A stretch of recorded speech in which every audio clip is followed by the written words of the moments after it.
बाबा जी और हुजूर जी की प्यारी संगत जी, राधा स्वामी जी, स्वागत है आपका हमारे चैनल भजन मार्गम में। संगत जी, इस आध्यात्मिक यात्रा में जब एक साधक सच्चे दिल से भजन सुमिरन करता है, अपनी आत्मा को प्रभु चरणों में समर्पित करता है और हर दिन नियमित रूप से ध्यान की बैठकों में बैठता है, तब उसके भीतर एक पवित्र सी चाह पैदा होती है कि मालिक उसे कोई संकेत दे, कोई ऐसा अनुभव करा दे जिससे उसे यकीन हो सके कि वह सही मार्ग पर है, उसकी आत्मिक तरक्की हो रही है और मालिक उसकी प्रार्थनाओं को सुन रहा है। यह एक मासूम सी गुहार होती है कि हे प्रभु, मुझे बताओ कि तू मेरी कोशिशों से खुश है, मुझे देख रहा है और जल्द ही तू मुझे अपने चरणों में स्थान देगा। इस यात्रा में हम कई बार कुछ ऐसी कहानियों से रूबरू होते हैं, चाहे किसी सत्संगी की वीडियो हो, किसी पुस्तक की पंक्तियां हों या किसी सच्चे साधक का अनुभव, जिनमें यह उल्लेख मिलता है कि कुछ साधकों को आउट ऑफ बॉडी एक्सपीरियंस यानी शरीर से अलग होने का अनुभव हुआ। जी हाँ संगत जी, ऐसे अनुभव होते हैं। अनेक संतों और महापुरुषों ने इस अवस्था के बारे में इशारों में संकेत दिए हैं, क्योंकि यह अनुभव शब्दों में बांधने योग्य नहीं होता। ये अनुभव इतने सूक्ष्म और गहन होते हैं कि कोई भी संत इन्हें खुलकर बयान नहीं कर सकता। केवल संकेत, केवल अनुभूति ही इस यात्रा का आधार बनती है। जब साधक का मन विकारों से मुक्त हो जाता है, जब अंतर इतना निर्मल और शुद्ध हो जाता है कि शरीर का भी बोध मिटने लगता है, तब ध्यान की ऐसी अवस्था आती है जिसमें साधक अपनी चेतना को शरीर से बाहर महसूस करता है। उसे ऐसा लगता है जैसे वह स्वयं शरीर में नहीं, बल्कि शरीर से ऊपर या अलग किसी स्थिति में है। इस अनुभव को सूक्ष्म यात्रा, अंतर यात्रा, सूरत शब्द योग, शरीर से बाहर यात्रा, आउट ऑफ बॉडी एक्सपीरियंस या अनहद नाद में लीन होने की स्थिति के रूप में जाना जाता है। बहुत से सिद्ध संतों ने तो यहाँ तक संकेत किया है कि चेतना न केवल शरीर छोड़ सकती है, बल्कि दूर दूर तक यात्रा कर सकती है और कभी कभी तो चेतना एक ही समय में दो स्थानों पर उपस्थिति का अनुभव भी कर सकती है। इन बातों को सुनकर कई साधकों के मन में स्वाभाविक रूप से यह प्रश्न उठता है, क्या यह सब सच में संभव है? क्या मैं भी अपनी इच्छा से शरीर छोड़ सकता हूँ? क्या मेरी आत्मा भी ध्यान की गहराई में जाकर शरीर से ऊपर उठ सकती है? और यही कारण है कि हम आज इस विषय पर यह विशेष वीडियो लेकर आए हैं। संगत जी, हाँ, कुछ उन्नत साधकों और योगियों ने वर्षों की साधना, नाम सुमिरन, सेवा और प्रभु कृपा के माध्यम से ऐसी अवस्थाओं को पाया है जब उनकी चेतना स्वतंत्र होकर शरीर से ऊपर उठने लगती है। लेकिन ध्यान दीजिए, यह कोई साधारण बात नहीं। यह तभी होता है जब एक साधक ने स्वयं को पूर्णतः समर्पित कर दिया हो और मन की लगाम को प्रभु के हाथों सौंप दिया हो। यह अवस्था तब आती है जब साधक कोई प्रदर्शन नहीं करना चाहता, कोई अनुभव मांगता नहीं, बल्कि केवल प्रेम में लीन होकर भजन करता है और प्रभु से मिलने की सच्ची तड़प रखता है।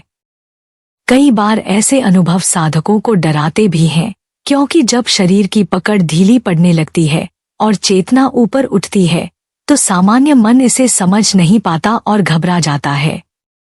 लेकिन संगत जी, आपको डरने की जरूरत नहीं है। ये कोई भयानक अनुभव नहीं है, बल्कि ये तो आत्मा की ऊंची उड़ानें हैं, जो केवल उन विरले साधकों को मिलती हैं जिन्होंने सच्चे अर्थों में आत्मा को जगाया है। अगर आपकी ध्यान साधना में कोई रुकावट है, मन भ्रमित हो रहा है और आप ऐसे अनुभवों के बारे में सुनकर उलझन में हैं, तो यह वीडियो आपके लिए अत्यंत महत्वपूर्ण है। कृपया इसे अंत तक ध्यान से देखें और यदि आपको कभी ऐसा कोई अनुभव हुआ हो तो हमें कमेंट्स में अवश्य लिखें। कौन जाने, आपकी एक साझा की गई अनुभूति किसी और साधक की अटकती साधना को दिशा दे दे। आज हम संतों के उन्हीं सूक्ष्म अनुभवों की बात करेंगे जिन्हें वे कभी स्पष्ट शब्दों में कह नहीं सके, केवल संकेतों में बांट सके। यही संकेत साधक की यात्रा को वास्तविक दिशा देते हैं। और हाँ संगत जी, अगर आप हमारे चैनल भजन मार्गम पर नए हैं तो कृपया सब्सक्राइब जरूर करें, ताकि बाबा जी की अमूल्य शिक्षाएं आपके जीवन में निरंतर पहुंचती रहें। संगत जी, एक बहुत ही उच्च कोटि के योगी हुए हैं श्री रामकृष्ण परमहंस जी। उनके दिव्य अनुभवों का उल्लेख दी गॉस्पेल ऑफ श्री रामकृष्ण नामक पुस्तक में विस्तार से किया गया है, जहां वे स्वयं बताते हैं कि जब वे दक्षिणेश्वर मंदिर में मां काली की उपासना में लीन थे तो एक दिन ऐसा हुआ कि वे गहरे ध्यान में चले गए और शरीर की सुध-बुध खो बैठे। मंदिर के पुजारी और सेवक घंटों देखते रहे कि वे एक ही मुद्रा में निःशब्द निःस्पंद बैठे हैं, न आंखों में कोई हरकत, न सांस का कोई तेज बहाव। सबको चिंता होने लगी कि कहीं कुछ हो तो नहीं गया। लेकिन भीतर परमहंस जी की चेतना किसी और ही संसार में प्रवेश कर चुकी थी। स्वयं रामकृष्ण जी ने बाद में यह अनुभव साझा किया कि जब वे ध्यान में लीन हुए तो उन्होंने अपनी आत्मा को शरीर से अलग होते हुए महसूस किया। वह कहते हैं, मैंने देखा कि मेरा शरीर वहीं मंदिर में बैठा है, लेकिन मैं स्वयं नहीं हूं उसमें। मैं ऊपर उठ रहा हूं, जैसे कोई अदृश्य शक्ति मुझे खींच रही हो। मैं प्रकाश के समंदर में डूबता जा रहा था। उस अनुभव में वे स्वयं को एक विशाल अनंत प्रकाश में विलीन होते हुए अनुभव करते हैं, जहां न कोई नाम था, न रूप, न विचार, न समय का कोई बोध। वे कहते हैं, उस स्थिति में मैं न रामकृष्ण था, न पुजारी, न साधक। मैं केवल एक चेतना था जो उस प्रकाश के साथ एक हो गई थी। उस समय उन्हें मां काली का साक्षात रूप भी दिखाई दिया। उन्होंने अनुभव किया कि मां और मैं अलग नहीं हैं, मैं ही मां हूं और मां ही मैं हूं। यह अनुभव कोई क्षणिक स्वप्न नहीं था, बल्कि यह कई घंटों तक चला। जब वे लौटे तो उनकी आंखों से आंसू बह रहे थे, शरीर पसीने से तर था और मुखमंडल अद्भुत तेज से दमक रहा था। वे कई दिनों तक उस अनुभव की अवस्था में ही रहे, बोलना बहुत कम कर दिया और केवल नाम जप व तन्मयता में लीन रहने लगे। उनके इस अनुभव को उनके शिष्यों ने महासमाधि की झलक कहा, जहां आत्मा पूर्ण रूप से शरीर की सीमाओं से बाहर निकलकर परम ब्रह्मा से मिलती है। संगत जी, यह अनुभव केवल चमत्कार या प्रदर्शन के लिए नहीं हुआ था, बल्कि यह उस अवस्था का परिणाम था जहां प्रेम, भक्ति और आत्मा की पूर्ण शुद्धता ने उन्हें प्रभु से मिलन की स्थिति में पहुंचा दिया। यह दर्शाता है कि जब मन के सारे द्वंद्व शांत हो जाते हैं, जब साधक समर्पण के चरम पर पहुंच जाता है, तब आत्मा स्वयं ही शरीर से ऊपर उठ जाती है, बिना प्रयास, बिना इच्छा, केवल प्रेम की खिंचाव में। ऐसे अनुभव विरले ही किसी साधक को मिलते हैं और वे अनुभव साधक की आत्मा को जीवन भर के लिए बदल देते हैं। संगत जी, अक्सर कुछ लोग यह सोच बैठते हैं कि यदि ध्यान में बैठे बैठे शरीर का बोध खत्म हो गया या ऐसा महसूस हुआ कि शरीर छूट गया, तो शायद इसका अर्थ यह है कि आत्मा निकल गई और मृत्यु हो गई। लेकिन यह समझ बिल्कुल गलत है। शरीर छोड़ना मृत्यु नहीं है, बल्कि यह एक अत्यंत सूक्ष्म, आध्यात्मिक और दिव्य अनुभव है, जिसे केवल वही साधक समझ सकता है जो ध्यान की गहराई में पूरी तरह डूब चुका हो। वास्तव में यह अवस्था होती है सूरत, चेतना का शरीर की सीमाओं से ऊपर उठ जाना, जब आत्मा मन और इंद्रियों के बंधनों से मुक्त होकर अपनी मूल अवस्था की ओर लौटती है। यह कोई कल्पना नहीं, बल्कि एक जीवंत और अत्यंत वास्तविक अनुभव होता है, जो शब्दों से परे है लेकिन फिर भी संकेतों के जरिए समझाया जा सकता है। जब यह अवस्था आती है, जब सूरत शरीर से ऊपर उठने लगती है, तब साधक के अनुभवों की दुनिया ही बदल जाती है। सबसे पहले वह खुद को अपने स्थूल शरीर से अलग महसूस करता है, जैसे वह स्वयं ऊपर किसी और बिंदु पर खड़ा होकर अपने ही शरीर को नीचे बैठे हुए देख रहा हो।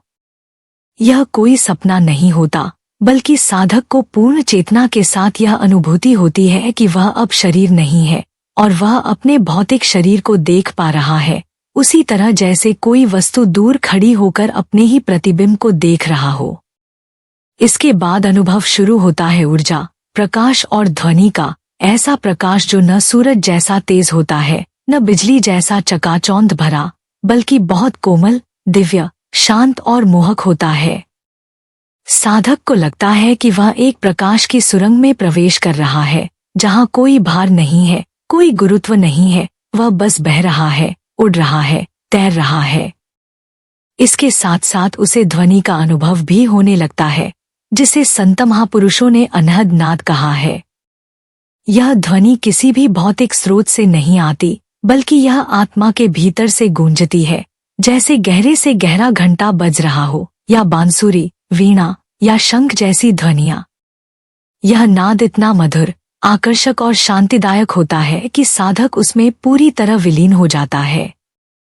यही नाद आत्मा को ऊपर खींचता है, मार्गदर्शन करता है और गाइड बनता है। कभी कभी इस अवस्था में साधक को कोई दिव्य रूप या मार्गदर्शक आत्मा भी दिखाई देती है, जैसे कोई गुरु, संत या स्वर्गिक प्रकाशमय रूप, जो बिना कुछ बोले उसे संकेत देता है, सांत्वना देता है और कहता है, तू सही मार्ग पर है, आगे बढ़। ऐसे अनुभव में साधक को यह भी लगता है कि उसके आसपास कोई अदृश्य शक्ति है, जो उसे पूरी तरह सुरक्षा दे रही है, संभाल रही है। उस समय न शरीर का बोध होता है, न सांसों का, न समय का। सब कुछ जैसे थम गया हो, या कहीं कि सब कुछ एक विशाल शून्य में विलीन हो गया हो। लेकिन यह शून्यता डरावनी नहीं होती, बल्कि बेहद प्रेममयी, ऊर्जा से भरपूर और पूर्ण शांति से लिपटी होती है। इस अवस्था में साधक को यह भी एहसास होता है कि वह अब व्यक्तिगत अस्तित्व से ऊपर उठ चुका है। अब वह न मैं है, न तू।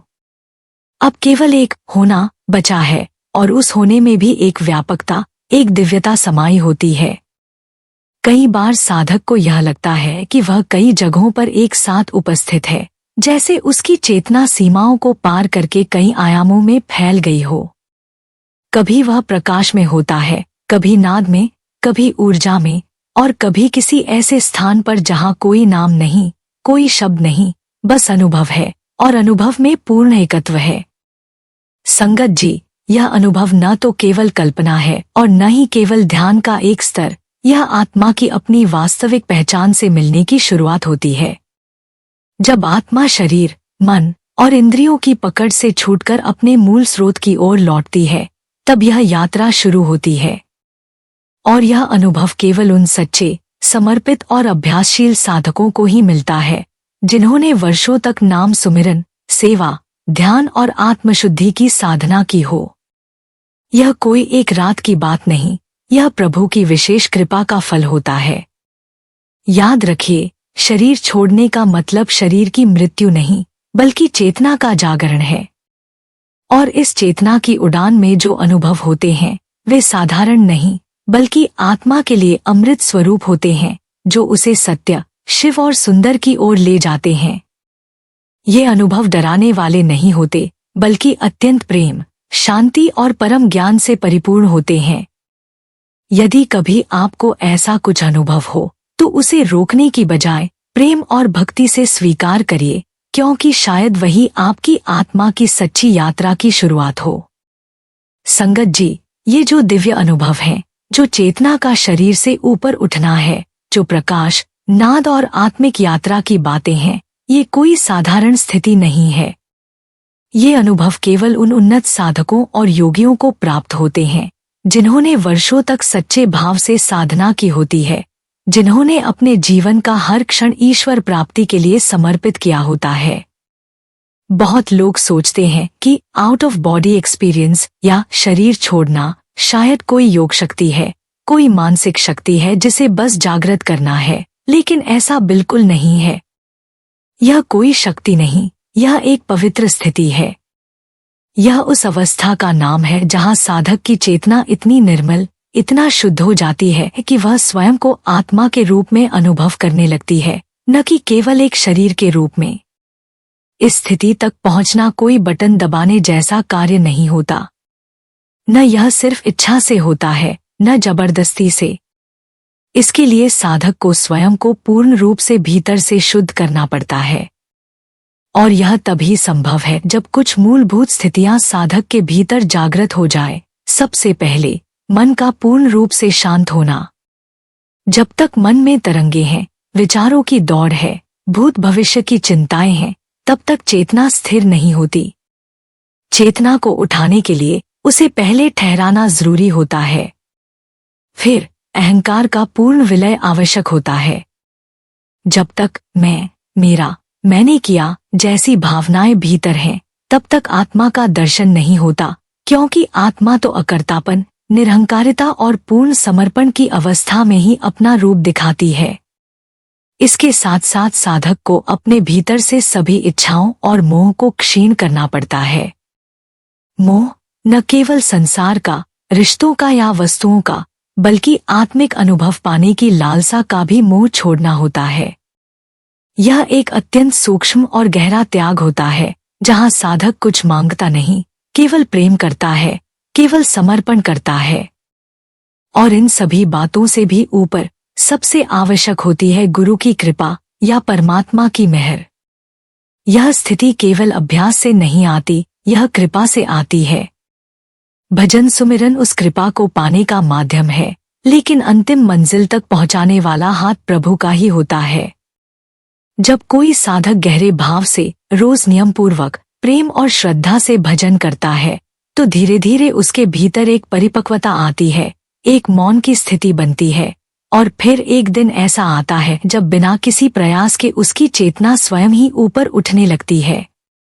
इसलिए संगत जी, यह समझना अत्यंत आवश्यक है कि शरीर छोड़ने का अनुभव कोई चमत्कार या दिखावा नहीं है, यह आत्मा की गहराई में उतरकर परम से मिलने की प्रक्रिया है।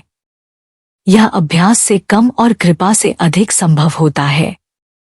यही कारण है कि हर साधक को केवल अभ्यास ही नहीं, विनम्रता, प्रेम, सेवा और समर्पण की भावना भी बनाए रखनी चाहिए। यही भाव आत्मा को शुद्ध करता है और प्रभु को आकर्षित करता है। संगत जी, अब आइए हम गहराई से समझते हैं कि एक साधक का भजन सिमरन का अभ्यास कैसा होना चाहिए, ताकि वह भी उस परम अवस्था तक पहुंच सके जो साक्षात मालिक से मिलन का सजीव अनुभव है। यह मार्ग कोई रहस्य नहीं है, संतों और महापुरुषों ने हमें इसके सूत्र बहुत स्पष्ट रूप से बताए हैं। यदि एक सच्चा साधक इन 6 बातों को अपने जीवन का हिस्सा बना ले, तो धीरे धीरे उसकी चेतना ऊपर उठने लगेगी, ध्यान में गहराई आने लगेगी और आत्मा की गति तेज हो जाएगी। आइए अब इन सूरत को ऊपर उठाने के 6 मुख्य मार्गों को विस्तार से समझते हैं। सबसे पहली और बुनियादी बात है नियमितता। भजन सुमिरन तभी फल देता है जब वह एक नियमित अभ्यास बन जाए, न कि मन का मूड देखकर किया गया कोई कार्य। सूरत, चेतना का स्वभाव होता है बाहर की तरफ दौड़ना। वह हर क्षण किसी न किसी दृश्य, विचार, भावना या याद में उलझी रहती है। ऐसे में अगर हम रोज एक निश्चित समय पर एक शांत स्थान पर बैठकर अपने नाम का सुमिरन करें और उसे त्रिकुटी, भ्रिकुटी केंद्र पर टिकाने का अभ्यास करें, तो धीरे धीरे सूरत की चंचलता कम होने लगेगी। मन को टिकाना आसान नहीं है, लेकिन जैसे जैसे अभ्यास बढ़ता है, आत्मा केंद्र की ओर खिंचने लगती है। ये वही स्थान है जहां से चेतना की ऊपर की यात्रा शुरू होती है। ध्यान रहे, सिमरन सिर्फ शब्दों की पुनरावृत्ति नहीं, बल्कि पूर्ण सजगता और प्रेमपूर्वक की गई अंतरयात्रा होनी चाहिए। दूसरा मार्ग है समय का चयन। अमृतवेला या ब्रह्मा मुहूर्त, प्रातः 3 बजे से 6 बजे तक का समय आत्मिक साधना के लिए अत्यंत उपयुक्त माना गया है। यह वो समय होता है जब प्रकृति शांत होती है, वातावरण शुद्ध होता है और विकारों की ऊर्जा मंद पड़ चुकी होती है।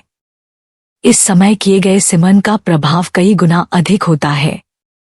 मन भी अपेक्षाकृत शांत होता है और आत्मा जल्दी भीतर उतरती है। इसीलिए सभी संत महापुरुषों ने इस समय को विशेष रूप से महत्वपूर्ण बताया है। यदि साधक अमृतवेला में उठने की आदत डाल ले और हर दिन इस समय भजन में बैठे, तो यह साधना के मार्ग पर तीव्र गति से आगे बढ़ने में सहायक होता है। तीसरा सूत्र है वैराग्य। जब तक आत्मा संसार में बंधी रहती है, रिश्तों, वस्तुओं, शरीर और मान सम्मान में उलझी रहती है, तब तक वह ऊपर नहीं उठ सकती। ये सभी चीजें चेतना को नीचे की ओर खींचती हैं। मोह का त्याग किसी जंगल में जाने का नाम नहीं है, बल्कि यह एक आंतरिक स्थिति है जहां आप दुनिया में रहते हुए भी उससे जुड़े नहीं रहते। आप कार्य करते हैं, संबंध निभाते हैं, लेकिन भीतर से आपका मन केवल प्रभु में जुड़ा रहता है। जब शरीर से अत्यधिक लगाव छूटने लगता है, तो ध्यान में बैठते समय शरीर का बोध भी धीरे धीरे मिटने लगता है, और यही वह अवस्था है जब आत्मा शरीर से ऊपर उठने लगती है। वैराग्य कोई दुहखभरा त्याग नहीं है, बल्कि यह प्रभु से मिलने की गहरी चाह में संसार से स्वाभाविक रूप से दूरी बना लेना है। चौथा स्तंभ है सत्संग, अर्थात सच्चे ज्ञान की संगति। जब तक साधक को यह ज्ञात नहीं कि उसकी साधना की दिशा क्या होनी चाहिए, ध्यान का सही तरीका क्या है और आत्मा की यात्रा कैसे होती है, तब तक वह भटक सकता है। संतों का सत्संग हमें न केवल दिशा देता है, बल्कि हमारी आत्मा को जागृत भी करता है। यह हमें विवेक देता है कि क्या करना है और क्या नहीं। सत्संग हमारे भीतर छिपे प्रश्नों को शांत करता है, भ्रमों को दूर करता है और प्रेरणा देता है कि हम साधना को और गहराई से करें। सत्संग वह खाद पानी है जो आत्मा की वृक्ष को हरा भरा बनाए रखता है। पांचवा मार्ग है सेवा। यह केवल बाहरी कार्य नहीं, बल्कि भीतरी विनम्रता और समर्पण की प्रक्रिया है। जब हम स्वार्थ छोड़कर दूसरों के लिए, संगत के लिए, गुरु कार्यों के लिए सेवा करते हैं, तब धीरे धीरे अहंकार का क्षय होता है। सेवा मन को नीचे झुकाती है, मैं को मिटाती है और हृदय में प्रेम और करुणा भरती है।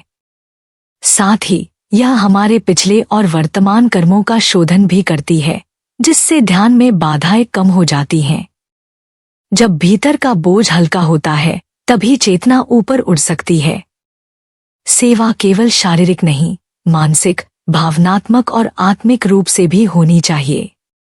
और अंततः सबसे शक्तिशाली तत्व है श्रद्धा और समर्पण। यह वह अवस्था है जब साधक का मन अपने सभी प्रश्न, सभी संदेह, सभी अपेक्षाएं त्याग कर पूर्णतया गुरुचरणों में समर्पित हो जाता है। जब वह सोचता है, मालिक अब सब तू ही कर, मैं केवल माध्यम हूँ, यह समर्पण ही वह स्थिति है जहाँ साधक भीतर से खुलता है और प्रभु की कृपा उसके जीवन में बरसने लगती है। श्रद्धा बिना साधना अधूरी रहती है और समर्पण के बिना आत्मा को गति नहीं मिलती। यह दो पंखों जैसे हैं जो आत्मा को प्रभु की ओर उड़ान भरने के लिए आवश्यक होते हैं। संगत जी, जब साधक इन 6 बातों को अपने जीवन का हिस्सा बना लेता है, तब उसकी सूरत, चेतना शुद्ध होने लगती है। और जब सूरत शुद्ध हो जाती है, तो फिर शब्द, ध्वनि जो हर आत्मा के भीतर नाद के रूप में गूंज रहा है, वह उसे ऊपर खींचने लगता है। तब आत्मा को प्रयत्न कम करना पड़ता है और कृपा अधिक होने लगती है। ध्यान सहज हो जाता है, अनुभव गहरे होने लगते हैं और मालिक से मिलन की यात्रा शुरू हो जाती है। अब निर्णय आपका है कि आप इस मार्ग पर चलना चाहते हैं या केवल बातें सुनकर संतोष करना चाहते हैं। यदि आप सचमुच तैयार हैं, तो आज से ही इन 6 बातों को अपने जीवन में उतारिए और देखिए कि कैसे आपका ध्यान, जीवन और चेतना धीरे धीरे एक नए आयाम की ओर बढ़ने लगते हैं।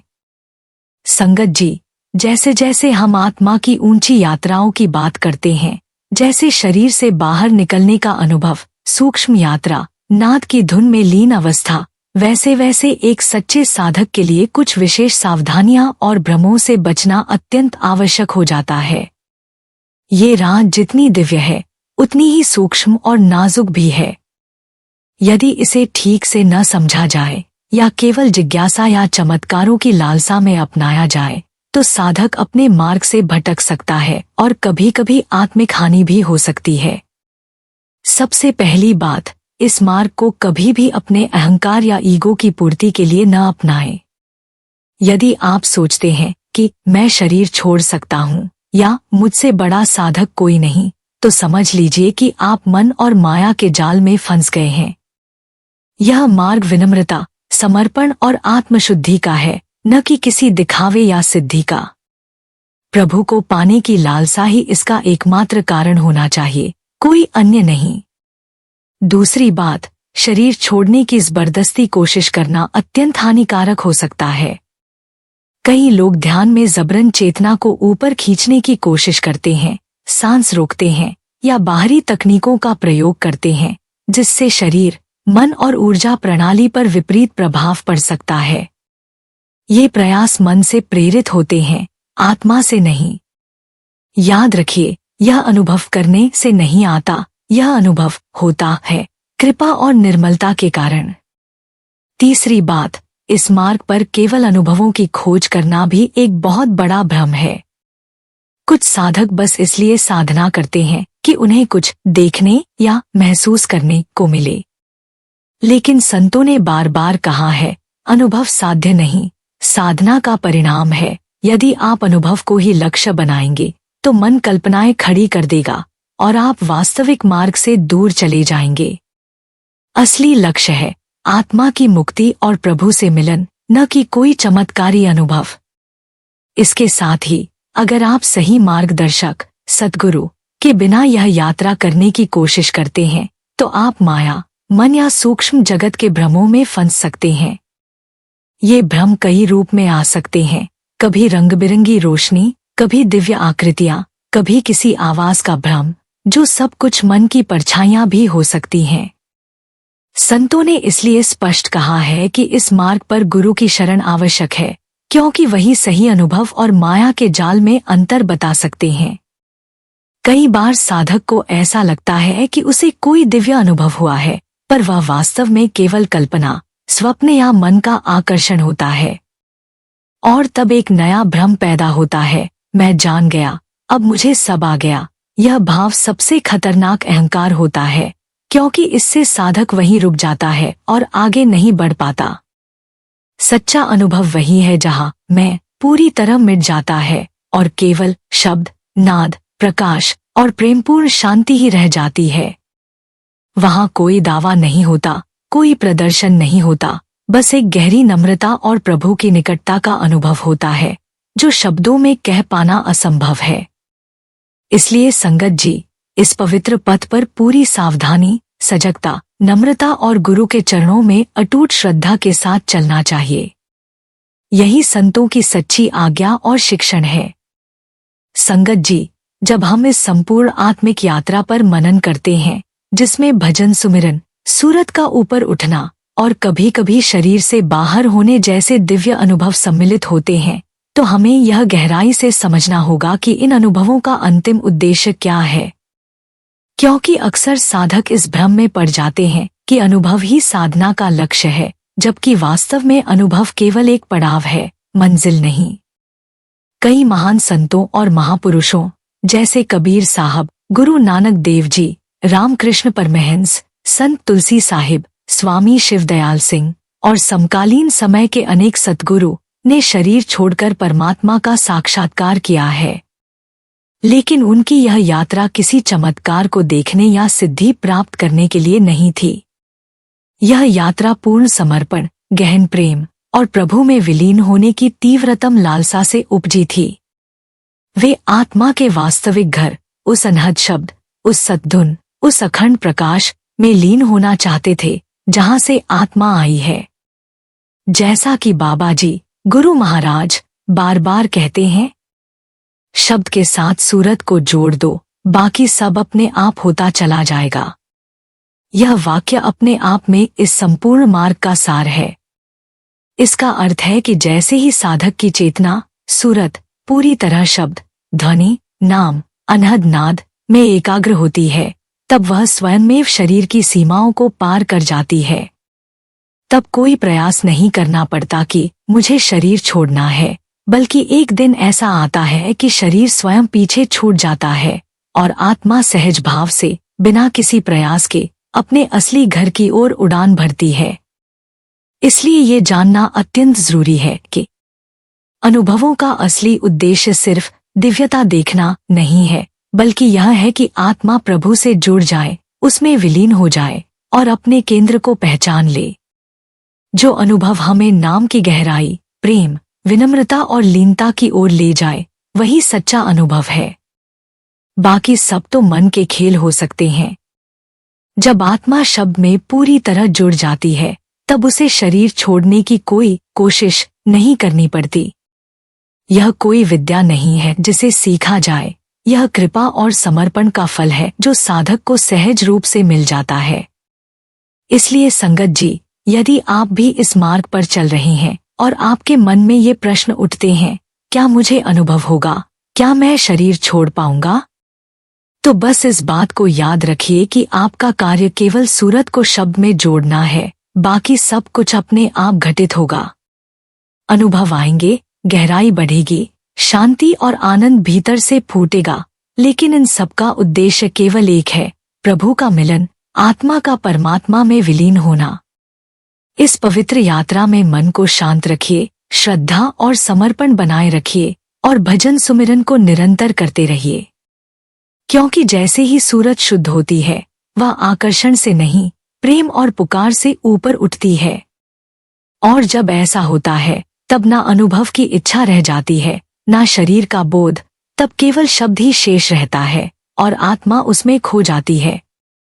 संगत जी, यदि यह वीडियो, जिसमें हमने आत्मा की सूक्ष्म यात्रा, भजन सिमरन की गहराई और शरीर छोड़ने जैसे दुर्लभ अनुभवों की विवेचना की, आपके ध्यान, भजन और सिमरन की साधना को थोड़ा भी समझने, स्वीकारने और आगे बढ़ाने में सहायक रहा हो, तो हम अत्यंत कृतज्ञ होंगे यदि आप इसे अपने आत्मिक पथ पर चल रहे प्रिय साधकों के साथ अवश्य साझा करें। क्या पता आपकी एक विनम्र सी शेयर किसी ऐसे साधक तक पहुंच जाए जिसकी आत्मिक यात्रा किसी भय, भ्रम या रुकावट में अटक गई हो और वह पुनः सुमिरन की लौ को प्रज्वलित कर दे।